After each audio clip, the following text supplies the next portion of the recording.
বাজারে যে অন্যান্য কচুর লতি আছে সেগুলোর থেকে কি এটা আলাদা নাকি একই রকম? এটা আলাদা। আলাদা কেন? এটা এই যে এসে বেশি বড় হয় না, মোটা, আর অন্য কিন্তু দেখি বড় বড় লম্বা চিকন। আর তাই এটা ওজন বেশি হয় নাকি? হ্যাঁ, এটা ওজন বেশি হয়। এবং এটা বাজারে কি অন্যান্য চাহিদা বেশি এটার? এটা চাহিদা বেশি। আচ্ছা, এটা কত টাকা কেজি বিক্রি করেন?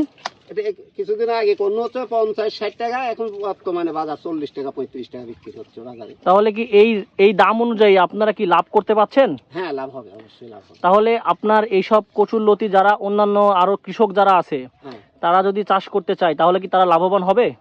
হ্যাঁ, পরিশ্রম করলে লাভ হবে। পরিশ্রম করলে লাভবান, পরিশ্রম না করলে লাভবান হতে পারবে না। পরিশ্রম করতে হবে। কঠিন পরিশ্রম আছে। কিরকম পরিশ্রম করতে হয়? এই ভাঙতেছি, ধরেন সকাল থেকে ভাঙতেছি, রাতে 11টা পর্যন্ত আমার এই পুরি থাকতো।